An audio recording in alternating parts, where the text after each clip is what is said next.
तो हम लोग देखने वाले हैं ब्लैक बुक से इंडियन पॉलिटी का पहला टॉपिक जो कि है इंट्रोडक्शन टू कॉन्स्टिट्यूशन। तो देखते हैं किस तरह के क्वेश्चंस दिए गए हैं ब्लैक बुक में। ठीक है, किस तरह के क्वेश्चंस पूछे जाते हैं एसएससी में। ठीक है, तो पहला क्वेश्चन जो है वो है in which act the territorial division of governance in India was done. कौन से एक्ट के तहत जो टेरिटोरियल डिवीजन था गवर्नेंस ऑफ इंडिया का वो हुआ था। तो इसका आंसर हुआ हो जाएगा गवर्नमेंट ऑफ इंडिया एक्ट 1858 में। क्योंकि उस टाइम क्या हुआ था कि जो ईस्ट इंडिया कंपनी रूल कर रही थी उसका सारा पावर किसको ट्रांसफ़र हो गया था, ब्रिटिश क्राउन को। ठीक है, इसलिए इसको बोला जाता है टेरिटोरियल डिवीजन ऑफ गवर्नेंस। अगला है विच एक्ट इंट्रोड्यूस सेपरेट इलेक्ट्रोट यानी कि communal representation for Muslim.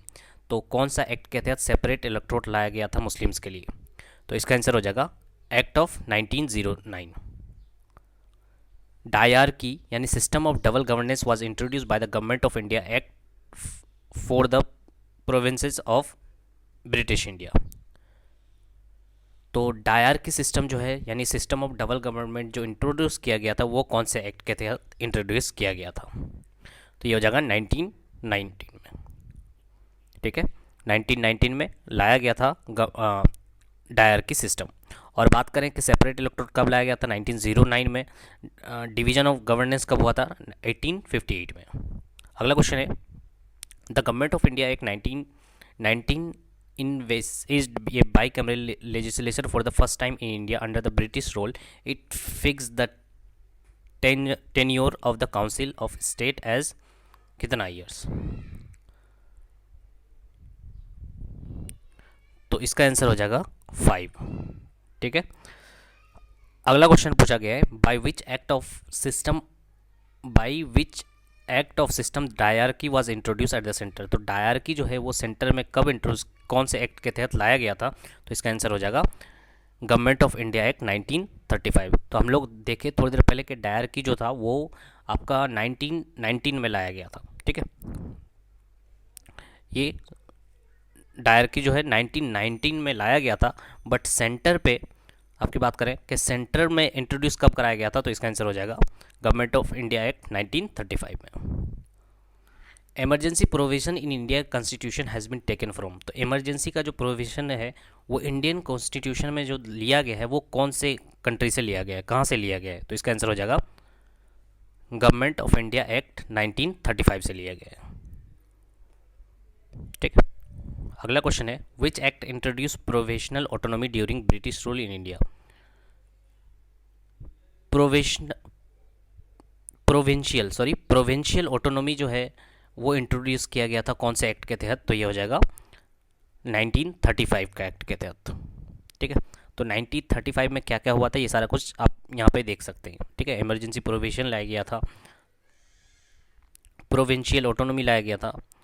Which act exercise the most profound influence in framing the Indian constitution. तो इंडियन कॉन्स्टिट्यूशन को बनाने में जो मोस्ट इंपॉर्टेंट इन्फ्लुएंस था वो कौन सा एक्ट का था। तो इसका आंसर हो जाएगा 1935 का। ठीक है, तो 1935 बहुत ज़्यादा इंपॉर्टेंट हो जाता है। Who describe the government of India act 1935 as a new charter of bondage. तो किसने डिस्क्राइब किया था कि 1935 का जो एक्ट है ये एक तरह का न्यू चार्टर ऑफ बॉन्डेज है। तो इसका आंसर हो जाएगा जवाहरलाल नेहरू जी ने। The government of India 1935 was based on. तो ये किस पे बेस्ड था। तो इसका आंसर हो जाएगा साइमन कमीशन पे बेस्ड था। ठीक है, अगला क्वेश्चन है in which year were the election held to provincial legislature and minister all over British India. तो कौन से ईयर में जो है इलेक्शन हेल्ड हुआ था प्रोविंशियल लेजिस्लेचर और minister of all over British India. तो ये हो जाएगा 1937 में, क्योंकि प्रोविंशियल जो लाया गया था वो 1935 में लाया गया था। ठीक है, अगला वाला क्वेश्चन है how many members were there in constituent assembly that wrote the Indian constitution. तो कितने मेंबर्स थे कॉन्स्टिट्यूएंट असेंबली में जिन्होंने इंडियन कॉन्स्टिट्यूशन लिखा था। तो इसका आंसर हो जाएगा 290 टाइम। ठीक है, तो बहुत जगह ऐसा भी होता है कि लिखा हुआ ऑप्शंस में आता है कि 389, तो ऑप्शंस के अकॉर्डिंग आपको मार्क करना है, क्योंकि उस टाइम जो स्ट्रेंथ था वो 389 था। ठीक है, अगला question, constituent assembly of India was founded in the year. तो कंस्टिट्यूंट असेंबली को बनाया कब किया गया था, तो इसका आंसर हो जाएगा 1946। ठीक है, अगला क्वेश्चन है, what was the basis for constituting the constituent assembly of India. तो कंस्टिट्यूशन असेंबली जो बनाया गया था उसको बनाने का बेसिस क्या था। ठीक है, तो इसका आंसर हो जाएगा cabinet mission plan 1946। The constituent assembly which had been elected for the framing of the constitution held first meeting on. तो कंस्टिट्यूंट असेंबली का जो पहला मीटिंग हुआ था वो कब हुआ था, ताकि किस लिए, कॉन्स्टिट्यूशन को फ्रेम करने के लिए। तो इसका आंसर हो जाएगा 9 दिसंबर 1946। तो यहाँ पे एक क्वेश्चन और एराइज होता है कि 1946 9 दिसंबर में प्रेसिडेंट कौन थे। ठीक है, तो अगला क्वेश्चन देखेंगे हम लोग वहाँ पे, how much time does it take the creation of Indian constitution. तो इंडियन कॉन्स्टिट्यूशन बनाने में कितने टाइम लगा था। ठीक है, तो इसका आंसर हो जाएगा 2 years 11 months 17 days, यानी कि सिर्फ 13 दिन। ठीक है, 13 दिन कम थे 3 साल में। अगला क्वेश्चन है, when did the Indian constituent assembly adopt the constitution. तो कॉन्स्टिट्यूएंट असेंबली जो है कॉन्स्टिट्यूशन को कब एडॉप्ट किया था, तो इसका आंसर हो जाएगा 26 November 1949। The constituent assembly held it's final session on which day. तो कॉन्स्टिट्यूंट असेंबली ने अपना फाइनल सेशन कब किया था, तो इसका आंसर हो जाएगा 24 जैन 1950। तो कॉन्स्टिट्यूंट असेंबली ने कॉन्स्टिट्यूंट को एडॉप्ट किया था 26 नवंबर 1949 में, और फाइनल सेशन कब हुआ था कॉन्स्टिट्यूंट असेंबली का 24 जैन 1950। अब आपको ये भी बताना है कि 24 जैन और किस लिए इम्पोर्टेंट है, 1950 में 24 जैन किस लिए इम्पोर्टेंट है, आगे आने वाले क्वेश्चंस में हम लोग डिस्कस करेंगे। In India is celebrated as the constitution day और Samvidhan Divas to commemorate the adoptation of constitution. तो संविधान दिवस जो है वो कब मनाया जाता है, तो इसका आंसर हो जाएगा 26 नवंबर। ठीक है, क्योंकि उसी दिन क्या हुआ था, कॉन्स्टिट्यूंट असेंबली ने कॉन्स्टिट्यूशन को अडॉप्ट किया था। अगला question, how many members were there in drafting committee of the Indian constitution. तो कितने मेंबर थे ड्राफ्टिंग कमेटी के, तो इसका आंसर हो जाएगा 7। ठीक है, टोटल कितने थे, 7 थे। चेयरमैन तो बी आर अम्बेडकर जी थे। ठीक है, B R Ambedkar ji chairman थे। उसके बाद कौन कौन थे, 6 और लोग कौन थे, के एम मुंशी थे। ठीक है, अगला क्वेश्चन, तो एक बार नाम अच्छे से पढ़ लीजिएगा। ठीक है, क्योंकि ये भी पूछा जाता है कौन ड्राफ्टिंग कमेटी का मेंबर नहीं था। तो इन 7 नाम में 7 नाम को हटा के बाकी जो भी नाम रहेगा वो क्या है, वो मेंबर नहीं थे। अगला क्वेश्चन है, the objective resolution in the constitution was moved by. तो ऑब्जेक्टिव रेजोल्यूशन कॉन्स्टिट्यूंट असेंबली के द्वारा जो मूव कराया गया था वो किसके द्वारा, तो हो जाएगा जवाहरलाल नेहरू के द्वारा। Who was appointed as Assembly Constitution Advisor in 1946 during the framing of Indian Constitution। तो बोला गया है कि एडवाइज़र के तौर पे किन को अपॉइंट किया गया था जब इंडियन कॉन्स्टिट्यूशन का फ्रेमिंग हो रहा था। ठीक है, तो इसका आंसर हो जाएगा B N Rao. Who is considered as the architect of Indian constitution, किन को आर्किटेक्ट कहा जाता है इंडियन कॉन्स्टिट्यूशन का, तो ये हो जाएगा बी आर अम्बेडकर जी। अगला question, who was the chairman of drafting committee of the constitution. तो थोड़ी देर पहले देखे चेयरमैन कौन थे, तो ये हो जाएगा बी आर अम्बेडकर जी। ठीक है, कितने कितने क्वेश्चंस आ सकते हैं बी आर अम्बेडकर जी से। ठीक है, तो पहले यहाँ पे देख लेते हैं, एडवाइज़र कौन थे, बी एन राव थे। और ऑब्जेक्टिव रेजोल्यूशन किन्होंने दिया था, जवाहरलाल नेहरू ने दिया था। आर्किटेक्ट किनको कहा जाता है, बी आर अम्बेडकर को। ड्राफ्टिंग कमेटी के चेयरमैन कौन थे, तो ये भी बी आर अम्बेडकर थे। अगला question, in which year did the constitution assembly setup a drafting committee under the chairmanship of Dr. B.R. Ambedkar to prepare a draft constitution of for India। तो बोला गया है कि कॉन्स्टिट्यूंट असेंबली के द्वारा एक ड्राफ्टिंग कमेटी बनाया गया था जिसके चेयरमैन कौन थे, बी आर अम्बेडकर जी थे। ठीक है, कौन से साल में, तो इसका आंसर हो जाएगा 1947 में। How many committee were set up to be constituent assembly for framing the constitution. तो कितने कमेटीज़ बनाए गए थे कॉन्स्टिट्यूशन को फ्रेम करने में, तो इसका आंसर हो जाएगा 22। ठीक है, एक बार ब्लैक बुक में चेक कर लीजिएगा, शायद इसका आंसर कुछ और दिया हुआ है, ठीक है, एक बार चेक कर लीजिएगा प्लीज, अगर आपके पास ब्लैक बुक है तो। How many women representative did the constitution assembly है, तो कितने वुमेन रिप्रेजेंटेटिव थे, ठीक है, कॉन्स्टिट्यूशन असेंबली में, तो इसका आंसर हो जाएगा 15। The constitution of India was framed by, तो कॉन्स्टिट्यूशन ऑफ इंडिया फ्रेम किसके द्वारा किया गया था, तो ये हो जाएगा कॉन्स्टिट्यूशन असेंबली के द्वारा। Who replace Sachchidanand Sinha as a chairman of constituent assembly, तो थोड़ी देर पहले बात की है कि जो पहली मीटिंग हुई थी कॉन्स्टिट्यूंट असेंबली की वो हुई थी 9 दिसंबर 1946 को, उसके ठीक 2 दिन बाद, ठीक है, तो 1946 9 दिसंबर को जो मीटिंग हुआ था उसके प्रेसिडेंट थे डॉक्टर सचिनिंदर सिन्हा जी, ठीक है, उसके 2 दिन बाद जो मीटिंग होती है उसके प्रेसिडेंट थे डॉक्टर राजेंद्र प्रसाद। तो किसने रिप्लेस किया था सचिनिंदर सिन्हा को, तो इसका आंसर हो जाएगा डॉक्टर राजेंद्र प्रसाद, ठीक है, 2 दिन के लिए ये प्रेसिडेंट थे, समझिए तो, ठीक है, और 11 दिसंबर को जो मीटिंग हुआ था उनमें उसके चेयरमैन कौन थे, doctor Rajendra Prasad. Which of the following was elected as the permanent chairman of Constituent Assembly in India in 1946, तो किनको इलेक्ट किया गया था परमानेंट चेयरमैन के तौर पे कॉन्स्टिट्यूंट असेंबली का 1946 में, तो ये हो जाएगा डॉक्टर राजेंद्र प्रसाद, ठीक है। Name the representative of the princely state who did not participate in the constituent assembly, तो ऐसे प्रिंसली स्टेट का नाम बताना है जिसने कॉन्स्टिट्यूंट असेंबली में पार्टिसिपेट नहीं किया था, तो इसका आंसर हो जाएगा हैदराबाद। हैदराबाद के कोई भी रिप्रेजेंटेटिव नहीं थे, हैदराबाद प्रिंसली स्टेट था उस टाइम, ठीक है, तो हैदराबाद ऐसा प्रिंसली स्टेट था जिसके कोई भी रिप्रेजेंट नहीं थे कॉन्स्टिट्यूंट असेंबली में। Who propose the suggestion for constitution assembly first in 1935, तो किसने प्रोपोज किया था, किसने सजेशन दिया था कॉन्स्टिट्यूंट असेंबली का 1935 में, तो इसका आंसर हो जाएगा एम.एन. रॉय, ठीक है, एडवाइज़र था बी.एन. राव और सजेशन किसने दिया था, तो ये हो जाएगा M N. Roy. Who was not a member of constituent assembly stabilize in July 1946, तो कौन मेंबर नहीं थे कॉन्स्टिट्यूंट असेंबली के जो कि स्टेबलाइज किया गया था जुलाई 1946 में, तो इसका आंसर हो जाएगा महात्मा गांधी। तो महात्मा गांधी जो है मेंबर नहीं थे कॉन्स्टिट्यूंट असेंबली के। Who was not a member of drafting committee of Indian constitution, तो थोड़ी देर पहले ही देखे हम लोग के 7 नाम थे ड्राफ्टिंग कमेटी के, टोटल 7 नाम थे, एज ए चेयरमैन कौन थे, बी.आर. अम्बेडकर थे, तो इनमें से कौन सा नहीं थे, तो ये हो जाएगा राजेंद्र प्रसाद, ठीक है, तो उन 7 नामों को छोड़ करके आप कोई भी नाम ले सकते हैं।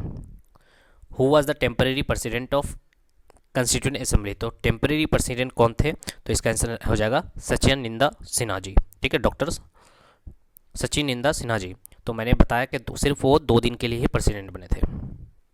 The first education minister of independent India was, तो पहला जो एजुकेशन मिनिस्टर थे इंडिपेंडेंट इंडिया का कौन थे, तो ये हो जाएगा Abul Kalam Azad. Who among the following was appointed as the defence minister interim government in 1946, तो बोला गया है कि डिफेंस मिनिस्टर किनको बनाया था, इंटरिम गवर्नमेंट का मतलब होता है टेम्परेरी गवर्नमेंट के तौर पे, ठीक है, तो किनको अपॉइंट किया गया था डिफेंस मिनिस्टर इन 1946, तो ये हो जाएगा Baldev Singh. Who was the minister of home information broadcasting in interim government of 1946, तो उस टाइम इंटरिम गवर्नमेंट ही था, तो एक मिनिस्ट्री है ministry of home information and broadcasting, उसको कौन संभाल रहे थे, मिनिस्टर कौन थे, तो इसका आंसर हो जाएगा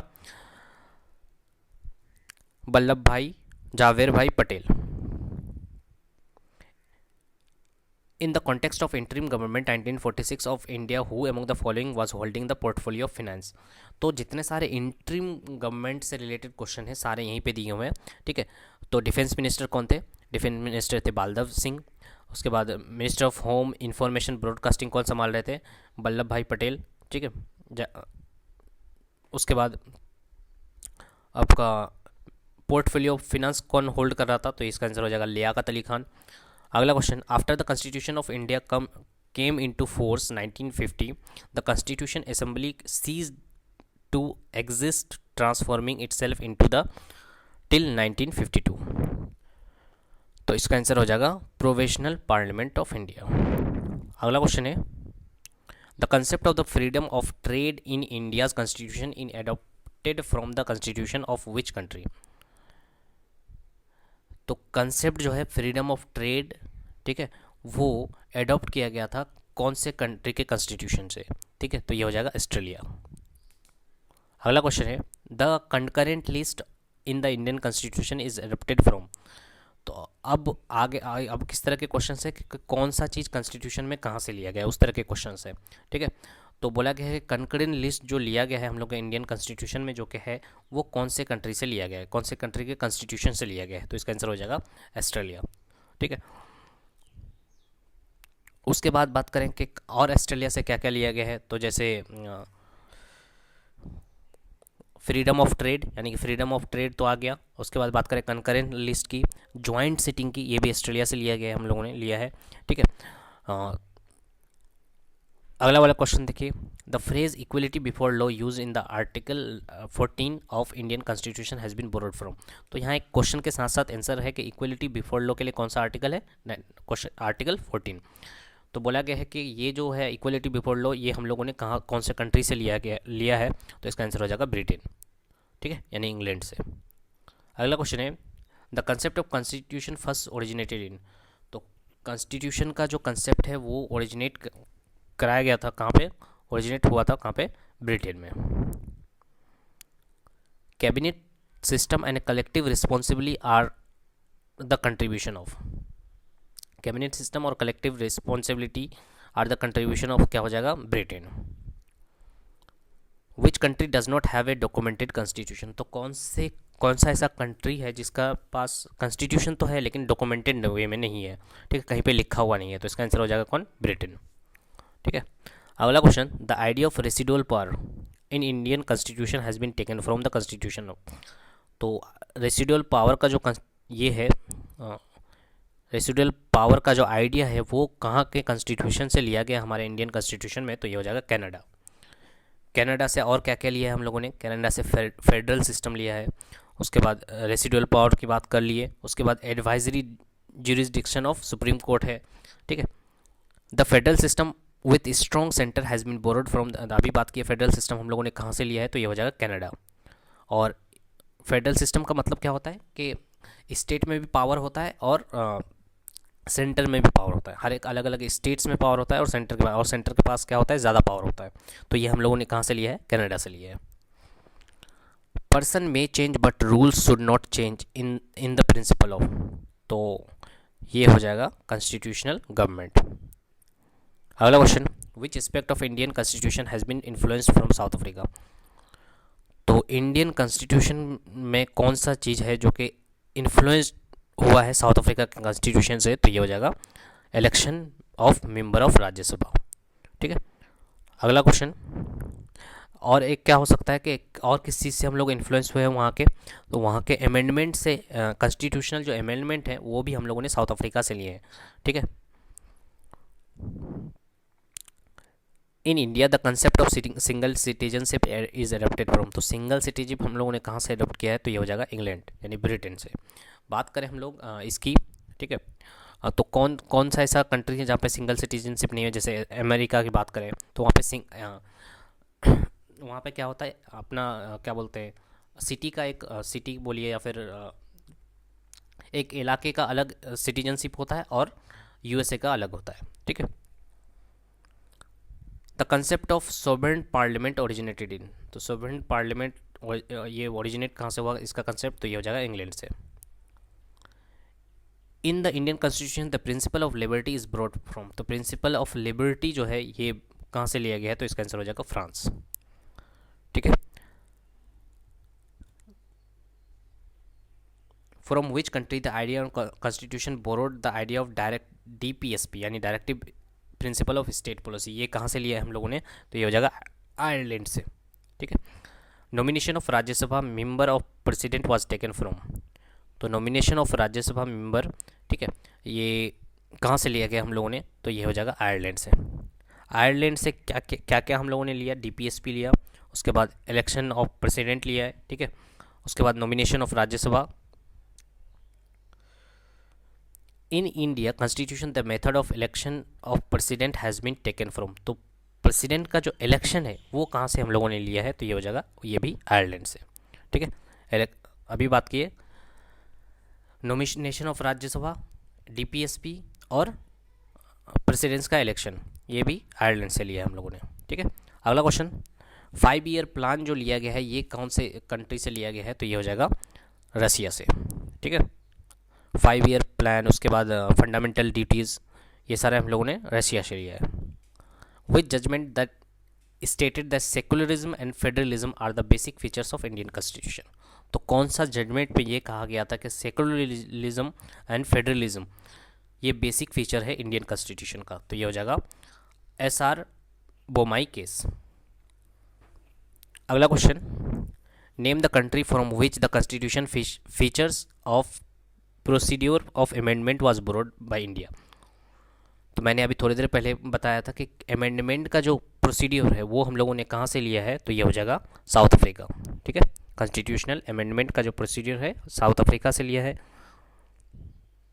अगला question, the method of amending the constitution bye popular veto is found in, तो कॉन्स्टिट्यूशनल का जो अमेंडमेंट है, ठीक है, method of amending the constitution bye popular veto, veto क्या होता है इसको डिस्कस करेंगे आगे वाले आने वाले टॉपिक्स में। ठीक है, ये लिया गया कहाँ से हम लोग का, स्विट्जरलैंड से। Parliamentary form of government as laid down in Indian constitution is influenced by the constitution of, तो पार्लियामेंट्री फॉर्म ऑफ गवर्नमेंट ये हम लोगों ने कहाँ से इन्फ्लुएंस होकर के लिया है, तो ये हो जाएगा UK.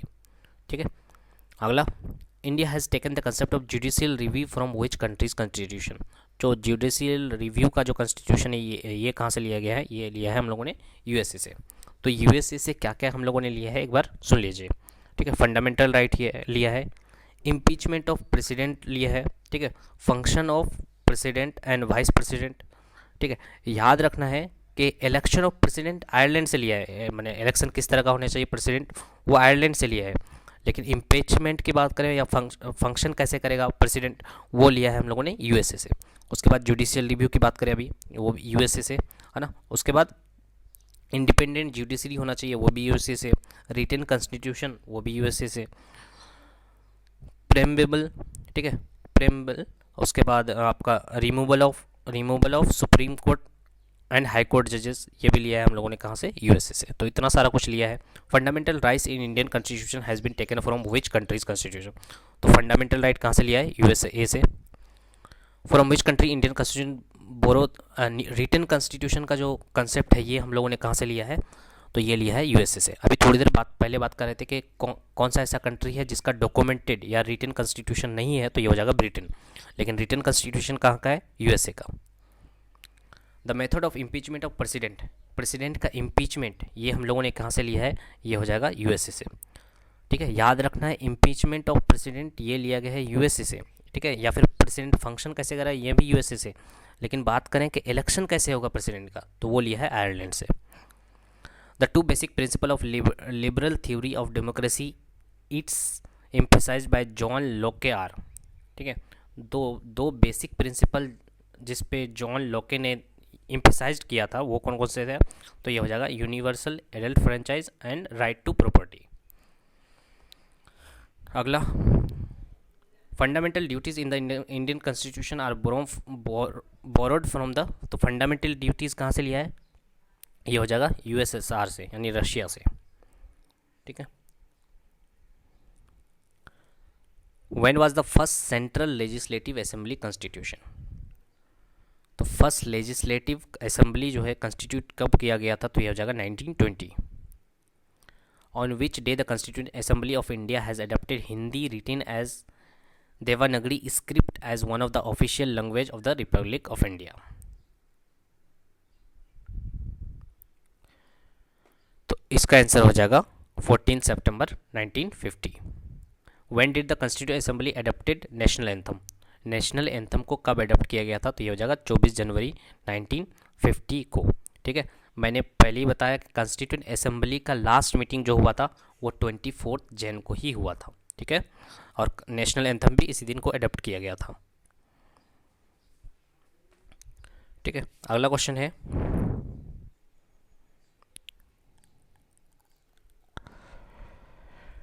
When did the Indian constitution came into force into effect, तो इंडियन कॉन्स्टिट्यूशन असर पे कब आया था, तो 26 जन 1950 को। और अगर पूछे एडॉप्ट कब किया गया था, तो एडॉप्ट किया गया था 26 दिसंबर को 1949 को। ठीक है। नेशनल एंथम की बात करें या फिर नेशनल सॉन्ग की बात करें, दोनों ही 24 जैन को एडॉप्ट किया गया था।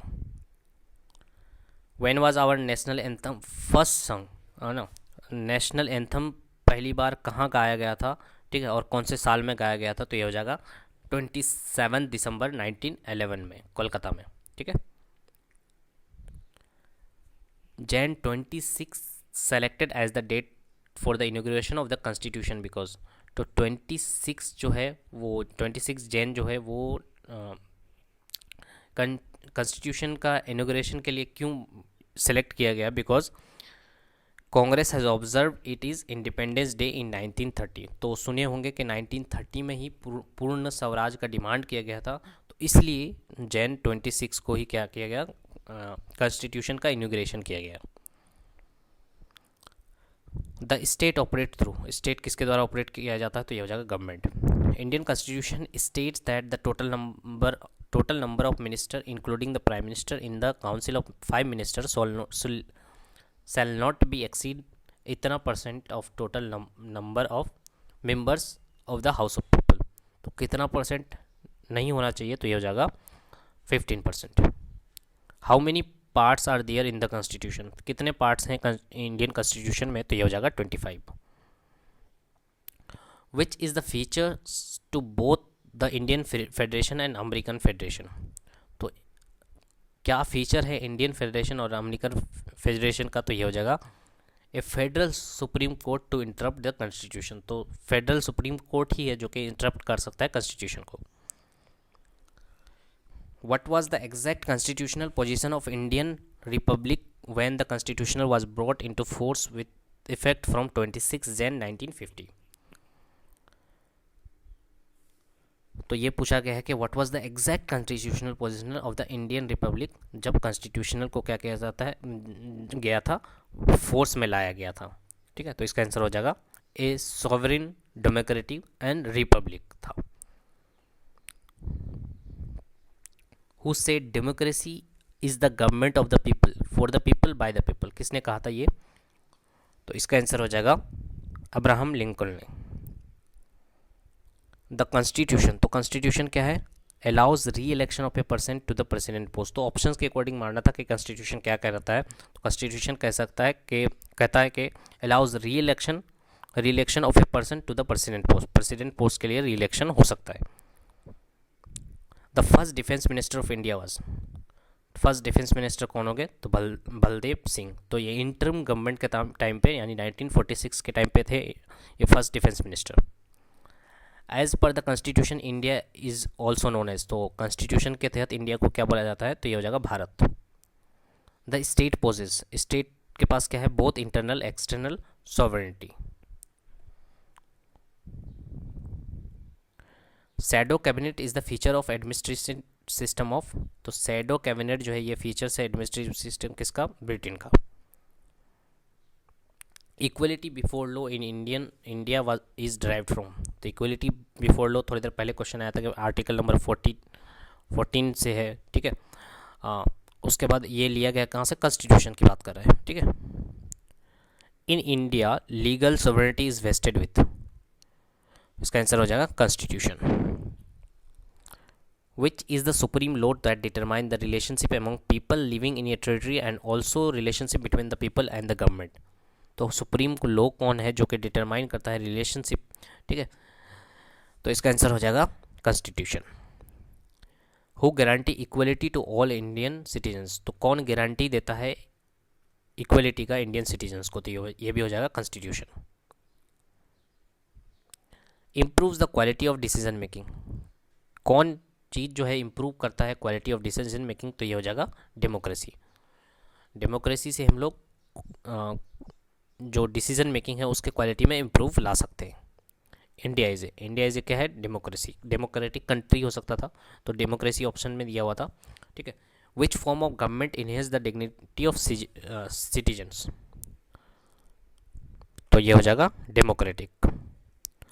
विच kind of government provide a method to deal with difference and conflict. तो किस तरह का गवर्नमेंट जो है प्रोवाइड करता है method to deal with differences and conflict. तो किस तरह का गवर्नमेंट जो है वो कन्फ्लिक्ट्स और डिफरेंसेस को क्या करता है, डील करने के लिए ये करता है। तो ये हो जाएगा डेमोक्रेटिक कंट्री।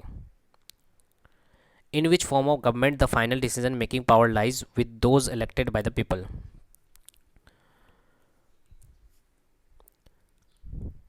तो इसका आंसर हो जाएगा डेमोक्रेटिक कंट्री। अगला question, in which form of government each adult citizen must have one vote and each vote must have one value. तो बोला गया है कि कौन से गवर्नमेंट के फॉर्म में ऐसा होता है कि हर एक सिटीजन के पास क्या है, एक वोट राइट है और उसका वैल्यू भी है। तो ये हो जाएगा democratic country, democratic form of government में। In which type of government has explain its action and defend it decision to make the decision to the people. तो कौन से तरह का गवर्नमेंट को जो भी एक्शंस लेता है उसको कुछ ना कुछ लोगों को बताना होता है, डिसीजन बताने होते हैं कि क्यों इसलिए ये काम किया गया है। तो ये भी किस में होता है, डेमोक्रेटिक में ही होता है। अगला क्वेश्चन है, division of power and independent judiciary are the two independent features of. तो डिवीजन ऑफ पावर और इंडिपेंडेंट जुडिशरी ये इंपॉर्टेंट फीचर्स है किसका, तो ये हो जाएगा डेमोक्रेटिक फॉर्म ऑफ गवर्नमेंट का। Federalism is a system of government in which the power is between central authority and various constituent units of the country. तो फेडरलिज्म का मतलब क्या होता है, पावर का डिवीजन जो होता है, ठीक है, जो हम लोगों ने कनाडा से लिया है। तो इसमें होता क्या है, ये बोला गया है डिवाइडेड द पावर, ठीक है, विच the power is divided between central authority and various constitution. तो पावर का जो डिवीजन होता है स्टेट्स के बीच में और यूनियन के बीच में, यानी सेंटर के बीच में। Who was the president of the republic of India who consistently describe India secularism as a सर्वधर्म समभावा, ठीक है। तो इसका आंसर हो जाएगा डॉक्टर राधाकृष्णन जी, ठीक है। अगला question, democracy is a form of government in which rulers are by the people, ठीक है। तो बोला गया है कि डेमोक्रेसी फॉर्म का जो गवर्नमेंट है वो रूलर जो होते हैं वो क्या होते हैं, इलेक्टेड बाय द पीपल होते हैं, ठीक है, इलेक्ट किया जाता है लोगों के द्वारा ही। The Indian constitution recognise every person as, Indian constitution के द्वारा जो रिकॉग्नाइज किया जाता है हर एक पर्सन को वो इक्वल रिकॉग्नाइज किया जाता है कि हर आदमी बराबर है। Is a system of government in which the power is divided between the central authority and various constituent unit of the country more than one level of government. तो ये हो जाएगा federalism is a system of government in which power is divided. People expect democracies to, people expect करता है democracy किससे, कि have equal weights in electing representative. उनका भी महत्व जो है वो इक्वल है कि वो अपने हिसाब से रिप्रेजेंटेटिव को चुन सके।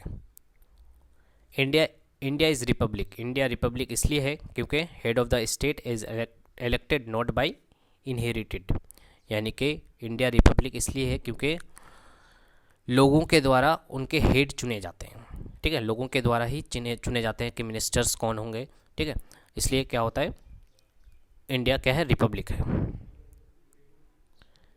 विच type of federalism is seen in India, किस तरह का फेडरलिज्म दिखा जाता है इंडिया में, तो होल्डिंग टुगेदर फेडरेशन, ठीक है। तो थोड़ी देर पहले बात किए थे कि बायस्ड होता है सेंटर की तरफ,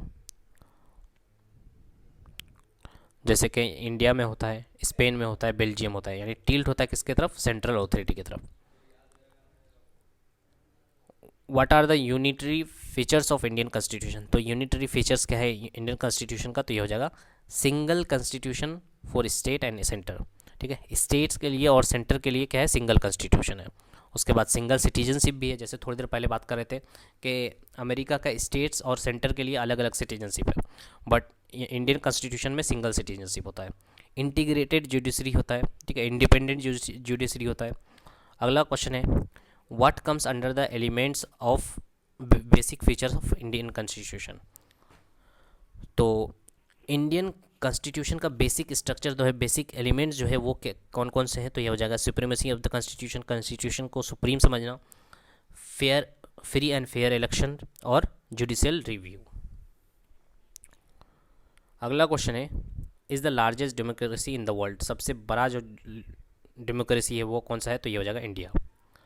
विच is the highest law of the land, तो highest law of the land क्या हो जाएगा, इंडियन कॉन्स्टिट्यूशन को highest law of the land बोला जाता है। Who was the first to use the term state, किसने सबसे पहले यूज़ किया था यह टर्म स्टेट, तो ये हो जाएगा Machiavelli. Consent of people means consent of, तो कंसेंट मतलब सलाह मशवरा जो भी बोलते हैं, तो कंसेंट ऑफ पीपल का मतलब majority, consent of majority of people, ठीक है। लोगों का सलाह मशवरा लेना मतलब कि ज़्यादातर लोगों का सलाह मशवरा ले रहे हैं आप।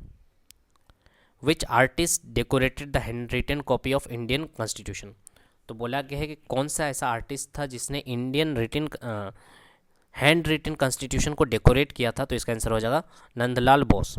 तो यहाँ पे सिर्फ डेकोरेट करने की बात हो रहा है, लिखने की बात नहीं हो रहा है, ठीक है। लिखने की बात करें तो वो किसने लिखा था, Prem Bihari Narayan Rajindra is the man who hand wrote the original constitution of India. तो ये क्वेश्चन भी बहुत बार आया है कि किसने अपने हाथों से मैंने उसके अपने हाथों से लिखा है इंडियन कॉन्स्टिट्यूशन को, तो ये हो जाएगा बिहारी नाजरीन रैज़दा, ठीक है। और बोलेंगे कि डेकोरेट कौन किया था, तो ये हो जाएगा नंदलाल बोस। दोनों ही क्वेश्चन इंपॉर्टेंट है। अगला question, the English crown is an example of, तो इंग्लिश क्राउन किसका एग्जाम्पल है, तो ये हो जाएगा नॉमिनल एग्जीक्यूटिव का।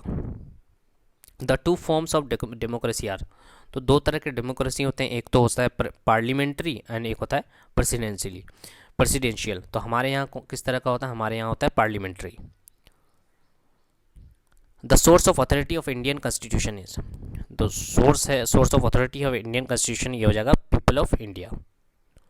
Direct democracy is a system of government in which, तो डायरेक्ट जो डेमोक्रेसी है ये किस तरह का होता है, तो ये हो जाता है people take part directly into the policy making and administrative of the country. तो डायरेक्ट डेमोक्रेसी में क्या होता है कि पीपल जो होता है वो डायरेक्ट पॉलिसी मेकिंग में पार्टिसिपेट करता है, लेकिन हम लोग के यहाँ क्या होता है, डायरेक्ट नहीं होता, इनडायरेक्ट डेमोक्रेसी है, यानी कि पीपल के द्वारा अपने रिप्रेजेंटेटिव को चुनते हैं और वही जाकर के क्या बनाते हैं, पॉलिसी बनाते हैं। तो इंडिया में किस तरह का डेमोक्रेसी है, इनडायरेक्ट है। Which is not a feature of Indian constitution, Indian constitution का कौन सा फीचर्स नहीं है, तो ये हो जाएगा प्रेसिडेंशियल फॉर्म ऑफ गवर्नमेंट। यहाँ पे क्या है, पार्लियामेंट्री फॉर्म ऑफ गवर्नमेंट है। इंडियन कॉन्स्टिट्यूशन इज, तो इंडियन कॉन्स्टिट्यूशन क्या है, क्वासी फेडरल है। Who was the first minister of finance in independence India, तो इंडिपेंडेंट इंडिया में के फर्स्ट फाइनेंस मिनिस्टर कौन थे, तो ये हो जाएगा शानमुखम चेट्टी जी। What is the basis of classification of government as unitary and federal, तो ये हो जाएगा relationship between centre and the state. माने बेसिक क्लासिफिकेशन जो है यूनिटरी और फेडरल गवर्नमेंट का, ये क्या होता है, ये होता है relation between the states and centre और स्टेट के बीच में रिलेशन किसके पास ज़्यादा पावर है, ठीक है, किस तरह पावर झुका हुआ है, तो उस तरह का। Which type of democracy do we follow in India, किस तरह का हम लोग डेमोक्रेसी फॉलो करते हैं, तो ये हो जाएगा पार्लियामेंट्री या रिप्रेजेंटेटिव, ठीक है। A state can not exist without, तो a state can not exist without some kind of government. What is popular sovereignty, तो सॉवरेनिटी जो होती है ये क्या होता है, सॉवरेनिटी ऑफ द पीपल।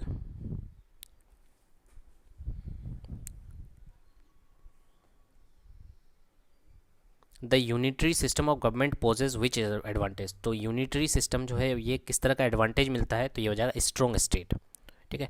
जबकि यूनिटरी स्टेट में, एक बार ध्यान दीजिएगा फिर से ये वाला क्वेश्चन में, यूनिटरी सिस्टम में क्या होता है, स्ट्रॉन्ग स्टेट होता है, जबकि आपकी बात करें फेडरल सिस्टम में क्या होता है, फेडरल सिस्टम में सेंटर जो होता है वो स्ट्रॉन्ग होता है। What is meant when the constitution declare the India as a secular state, तो India as a secular state का मतलब क्या होता है कि किसी भी धर्म को ज़्यादा रिस्पेक्ट या ज़्यादा ये नहीं किया जाएगा, सबको इक्वल ट्रीट किया जाएगा, ठीक है। According to the Indian constitution government has how many organs, तो इंडियन कॉन्स्टिट्यूशन के तहत गवर्नमेंट के पास कितने ऑर्गन्स हैं, तो ये हो जाएगा 3, क्या क्या, लेजिस्लेचर, एग्जीक्यूटिव एंड जुडिशरी, ठीक है। 3 ऑर्गन होते हैं गवर्नमेंट के, legislator, executive and judiciary. Currently how many languages are recognised by the Indian constitution, तो इंडियन कॉन्स्टिट्यूशन के द्वारा कितने लैंग्वेजेस को रिकॉग्नाइज मिला गया है, तो ये हो जाएगा 22। विच कंट्री हैज़ अनरिटन कॉन्स्टिट्यूशन, तो किसका अनरिटन कॉन्स्टिट्यूशन है, तो ये हो जाएगा ब्रिटेन का। The convention that once a speaker always a speaker is followed in, तो एक बार once a speaker always a speaker ये फॉलो किया जाता है कहाँ पे, यूके में। Which country has shortest constitution in the world, तो शॉर्टेस्ट कॉन्स्टिट्यूशन कहाँ का है, तो ये हो जाएगा यूएसए का। ठीक है, लेकिन ब्लैक बुक में यूएसए दिया हुआ है। बात करें इसकी टेक्स्ट बुक की, textbook.com, जो टेक्स्ट बुक जहाँ पे हम लोग टेस्ट सीरीज देते हैं, ठीक है, तो उसमें लिखा हुआ है कि constitution of Monaco is the shortest in the world.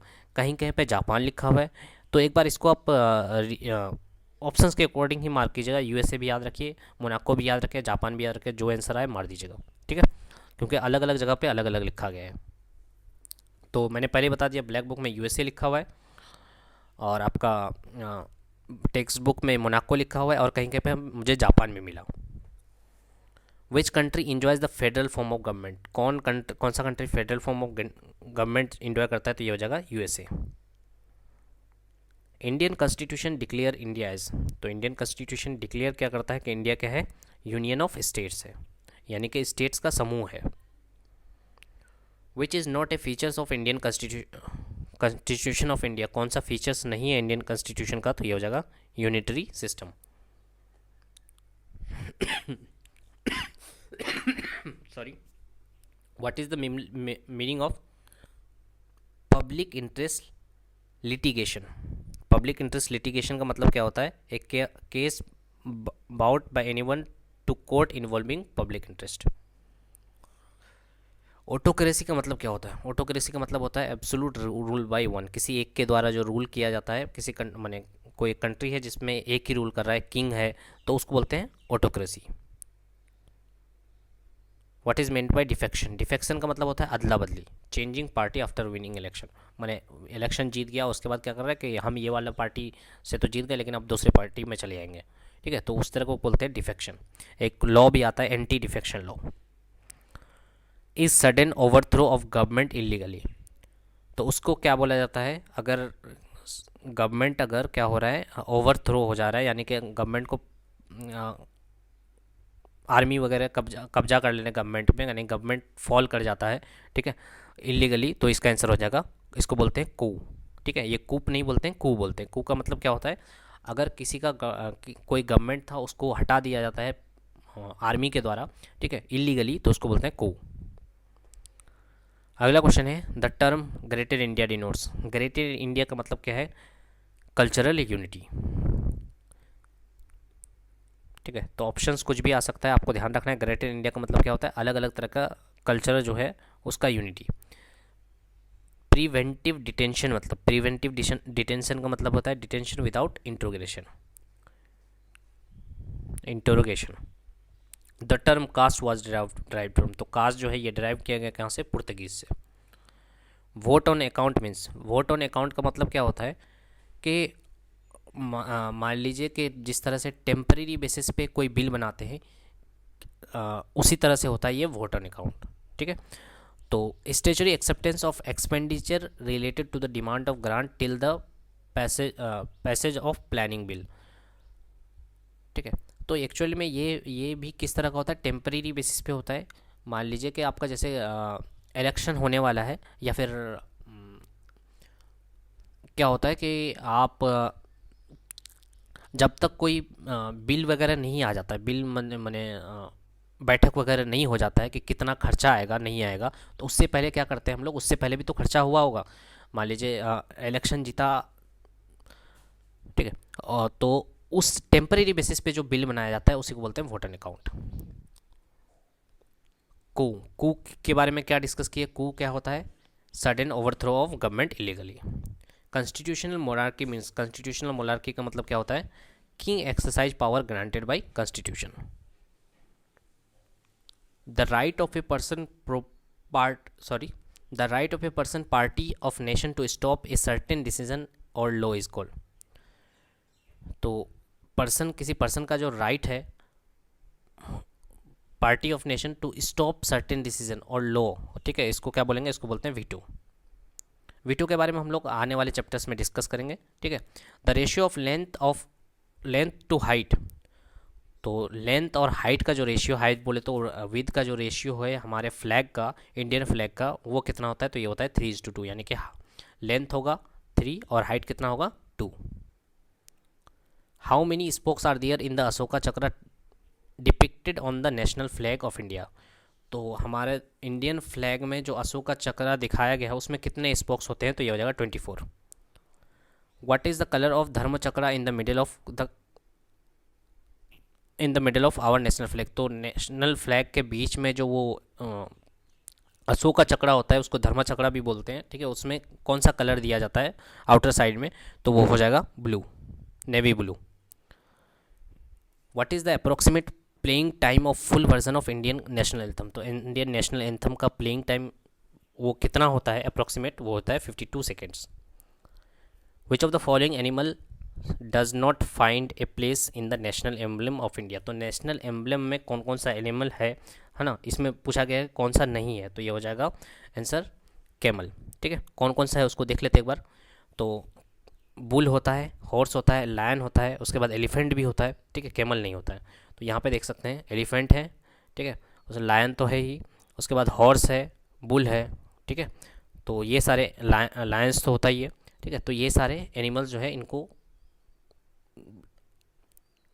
ठीक है, नेशनल एम्बलम में इनकी जगह बनी है, दिखाया गया है, ठीक है, बाकी कैमल को नहीं दिखाया गया है।